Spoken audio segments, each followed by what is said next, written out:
Bismillahirrahmanirrahim. Assalamualaikum warahmatullahi wabarakatuh. Alhamdulillahirabbil alamin wassalatu wassalamu ala asyrafil anbiya'i wal mursalin sayyidina Muhammadin wa ala alihi wa ashabihi ajma'in. Faqala Allah Ta'ala fi kitabihil karim ba'da a'udzubillahi minasyaitonir rajim. Ya ayyuhalladzina amanu taqullaha haqqa tuqatih wa la tamutunna illa wa antum muslimun. Hadirin jamaah rahimakumullah, hari ini hari Rabu tanggal 17 bulan Juni 2020, akhir bulan Syawal 1441 Hijriah. Kita dalam kajian akhir zaman masih meneruskan pembahasan tentang Al-Masihud Dajjal, ya, sang juru selamat yang pembohong, pendusta, ya. Kali ini kita akan membahas tentang Dajjal dalam konteks ketika ada seorang di zaman Nabi Muhammad SAW, ya, berjumpa dengan Dajjal. Dalam hal ini kita akan mengutip dari sebuah hadis yang sangat panjang, riwayat Imam Muslim, ini hadis sahih, ya. Disebutkan dalam hadis tersebut dari Fatimah binti Qais radhiyallahu anha, ia berkata, aku mendengar penyeru Rasulullah SAW menyerukan salat jamaah, salat Isya, ya. Setelah Rasulullah SAW menyelesaikan salat, beliau duduk di atas mimbar dan beliau tertawa. Beliau bersabda, hendaklah setiap orang tetap berada di tempatnya. Setelah itu beliau bertanya, tahukah kalian kenapa aku mengumpulkan kalian? Mereka menjawab, Allahu wa rasuluhu a'lam. Allah dan Rasulnya lebih tahu. Maka kata Nabi SAW, demi Allah, sesungguhnya aku tidak mengumpulkan kalian karena harapan atau rasa takut, tetapi aku kumpulkan kalian karena Tamim ad-Dari, dulunya orang Nasrani, lalu ia datang, dia berbaiat, lalu dia memeluk Islam. Ia menceritakan satu peristiwa padaku, sama seperti yang kuceritakan kepada kalian tentang Al-Masihud Dajjal. Ia ceritakan, ya, kepadaku bahwasanya ia naik perahu bersama 30 orang dari suku Lahom dan Judam. Ini dua suku di Palestina, ya. Gelombang atau ombak mempermainkan perahu mereka, kapal mereka di laut selama 1 bulan. Lalu mereka menepi ke suatu pulau di lautan hingga matahari tenggelam. Mereka duduk di dekat perahu, lalu mereka masuk ke pulau itu. Seekor binatang menemui mereka, banyak bulunya, sehingga mereka tidak bisa membedakan mana kepala dan mana duburnya.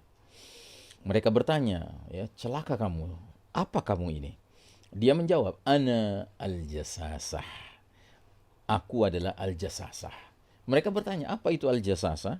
Ia berkata, hai kaum, pergilah ke orang di biara itu. Dia merindukan kabar-kabar kalian. Maka Abduhaq berkata, saat ia menyebut nama seseorang kepada kami takut jangan-jangan al-jasasah ini adalah syaitan betina. Kami segera pergi hingga memasuki biara. Ternyata di dalam biara itu, ya, a'zamun nasi ra'ainahu, kami melihat orang yang terbesar yang pernah kami lihat, ya. Paling kuat dan tangannya terbelenggu di leher begini, ya. Sedangkan, ya, kakinya itu terbelenggu oleh besi dari antara lutut hingga mata kakinya. Maka, ya, kami berkata, celakalah kamu, apa kamu ini? Dia menjawab, kalian telah tahu, maka beritahukan siapa kalian. Jadi dia tidak menjelaskan siapa dirinya, tapi sebaliknya dia malah bertanya, siapa kalian? Mereka menjawab, kami dari Arab. Kami naik perahu saat ombak hebat. Kami dipermainkan selama sebulan, kemudian kami menepi ke pulau ini. Seekor hewan menemui kami, makhluk itu berkata, ana al-jasasa, aku adalah al-jasasa. Pergilah ke orang itu di biara. Maka kami segera menuju engkau dan kami takut padanya, khawatir kalau dia adalah syaitan betina. Maka laki-laki itu bertanya, beritahukan padaku tentang kurma baisan. Kami bertanya, tentang apanya yang kamu tanyakan? Ya, dia katakan, aku bertanya pada kalian tentang kurmanya, apakah sudah berbuah? Maka kami jawab, iya. Maka dia bertanya lagi, dia berkata, ketahuilah, kurma baisan hampir tidak membuahkan lagi. Kemudian dia bertanya lagi, beritahukan padaku tentang Danau Tiberias, ya, Buhairatut Tobariyah. Kami bertanya tentang apanya yang kamu tanyakan. Dia menjawab, apakah ada airnya? Maka kami menjawab, airnya banyak. Dia berkata, ketahuilah, air Danau Tiberias hampir akan habis. Kemudian dia bertanya lagi, beritahukan padaku tentang mata air Zuhor. Maka kita bertanya, tentang apanya yang kamu tanyakan? Dia berkata, apakah di sana ada airnya dan apakah penduduknya bercocok tanam dengan air itu? Maka kami jawab, iya, airnya banyak dan penduduknya bercocok tanam dengan air itu. Lalu dia berkata, akhbirni an nabiyil ummiyi. Beritahukan padaku tentang nabinya orang-orang yang buta huruf. Bagaimana keadaannya? Maka kami menjawab, beliau telah muncul dari Mekah dan sekarang tinggal di Yasrib alias Madinah. Dia bertanya, apakah orang-orang Arab memeranginya? Maka dijawab, iya. Dia bertanya, apa yang Nabi itu lakukan pada mereka? Maka dijelaskan bahwa ya, Nabi tersebut ya, menang atas bangsa Arab dan mereka bangsa Arab mentaatinya. Maka laki-laki itu bertanya, itu sudah terjadi? Dijawab, iya. Maka kata laki-laki itu, ketahuilah, sesungguhnya itulah yang baik bagi mereka mentaati Nabi tersebut. Sungguh akan kuberitahukan kepada kalian siapa diriku. Ana al-Masihud Dajjal. Akulah al-Masihud Dajjal dan aku sudah hampir diizinkan keluar, maka aku akan keluar. Aku akan melintasi bumi ini. Aku tidak biarkan satu perkampungan pun kecuali aku singgahi. Semua akan kudatangi selama total 40 malam. Illa Makkah wa Tayyibah. Kecuali Mekah dan Madinah. Kedua kota ini diharamkan bagiku. Setiap kali aku hendak memasuki salah satunya, malaikat membawa pedang kuat menghadangku, menghalangiku dari tempat tersebut, dan di setiap jalannya terdapat para malaikat penjaga. Rasulullah SAW bersabda seraya memukulkan tongkat pendek beliau ke mimbar. Beliau berkata, hadhihi thayyibah, hadhihi thayyibah, hadhihi thayyibah. Inilah kota Madinah, inilah kota Madinah, inilah kota Madinah. Ya. Ingat, apakah aku sudah ceritakan kepada kalian? Maka para sahabat yang hadir menjawab, ajal, benar. Apa yang disampaikan Tamim Ad-Dari, kata Nabi SAW, membuatku takjub. Ceritanya sama seperti yang kuceritakan pada kalian tentang Ad-Dajjal, Madinah, dan Mekah. Ya. Ketahuilah, sesungguhnya Dajjal ada di lautan Syam, ya, atau Yaman. Oh tidak. Akan tetapi dia ada dari arah timur. Ia berada di arah timur, ia berada di arah timur. Nabi menunjukkan tangannya ke arah timur. Ya. Nah, saudaraku rahimakumullah, ini hadis riwayat Muslim, hadis sahih tentang perjumpaan seorang manusia di zaman Nabi Muhammad SAW bernama Tamim Ad-Dari dengan Ad-Dajjal. Perjumpaan itu terjadi di dalam sebuah biara di sebuah pulau terpencil entah di mana. Yang jelas Tamim Ad-Dari ketika itu ya sedang berlayar bersama 30 awak kapalnya yang seluruhnya dari suku Judam, Lakhom dan Judam. Dalam riwayat lain dikatakan semuanya Nasrani, sebagaimana Tamim Ad-Dari juga Nasrani dari Palestina. Dan mereka ketika sampai di pulau terpencil itu, pertama mereka berjumpa dengan makhluk yang unik, ya, makhluk yang semuanya ditutupi oleh bulu tubuhnya, sehingga mereka tidak bisa membedakan mana kepala, mana ekornya, mana kepala, mana duburnya, ya. Dan yang lebih unik lagi, ketika mereka bertanya, ya, ma anta, apa kamu ini? Dia menjawab, ana al-jasasah, ya. Dan dia mengatakan ada seorang laki-laki yang menanti-nanti kalian di biara di dalam pulau ini, ingin mendengar kabar-kabar dari kalian. Mereka pun ketakutan. Ya, mereka datangi biara itu, ternyata benar ada seorang laki-laki yang dalam keadaan terikat, ya, tangannya terikat begini ke lehernya, sedangkan kakinya terikat dari lutut sampai mata kakinya dibelenggu oleh besi, ya, tidak bisa bergerak. Tapi laki-laki ini bisa berbicara, dia tidak tertutup mulutnya. Dan dalam pembicaraannya itu dia mengajukan pertanyaan-pertanyaan yang seluruhnya berkenaan dengan tempat-tempat di Palestina, ya. Danau Tiberias dia pertanyakan, ya, kurma Baisan dia pertanyakan, mata air Zuhor dia pertanyakan. Semua ini adanya di Palestina, ya. Kecuali pertanyaan keempat, dia bertanya tentang nabinya orang-orang yang buta huruf, dan itu maknanya adalah tentang Nabi Muhammad SAW.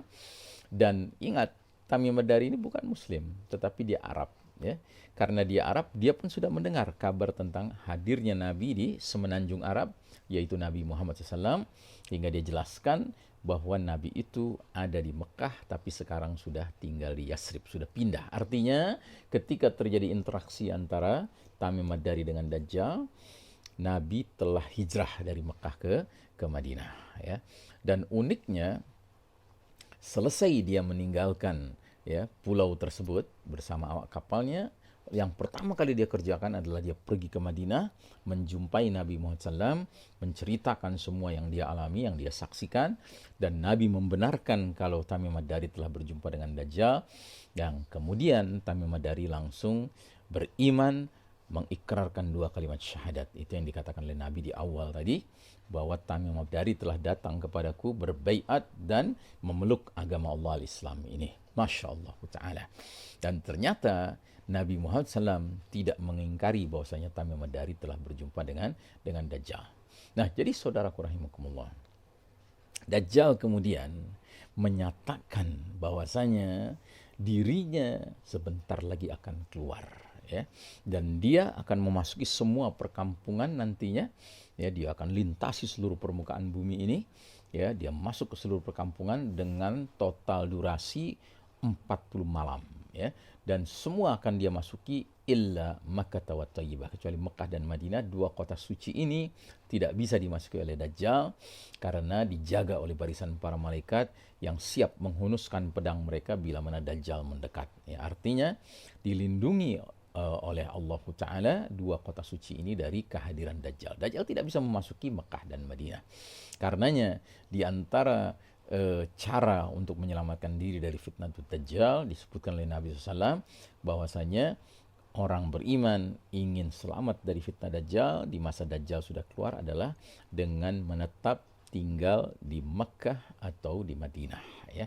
Nah, jadi saudaraku rahimakumullah, Dajjal bahkan di dalam salah satu pembicaraannya dengan Tamim Ad-Dari mengeluarkan pernyataan, ya, itulah yang baik bagi mereka mentaati Nabi tersebut. Artinya apa? Sekalipun Dajjal itu adalah tokoh kafir, bahkan tokoh penyesat manusia, ya, bahkan dia adalah a'zamul fitnah, fitnah yang paling dahsyat, tapi secara keilmuan dia tahu, dia faham bahwasanya mentaati Nabi Muhammad SAW itu adalah perbuatan yang baik, perbuatan yang semestinya. Sama dengan iblis, iblis pun demikian. Dikatakan dalam surat Ibrahim ayat 22 bahwa ketika iblis nanti berkhutbah di tengah-tengah ahlun nar, penduduk neraka, di tengah-tengah api neraka, di antara ucapannya adalah, aku tidak pernah membenarkan kalian mempersekutukan aku dengan Allah Ta'ala sejak dahulu, ya. Jadi syirik itu dipahami oleh iblis sebagai hal yang tercela, hal yang terkutuk, bahkan merupakan dosa yang paling mengkhawatirkan, yang kalau seorang mengaku beriman tetapi terlibat dalam dosa syirik dan dia tidak sempat bertaubat sebelum kematian menjemput dirinya, maka dia telah mengalami dosa nawaqidul iman, pembatal keimanan.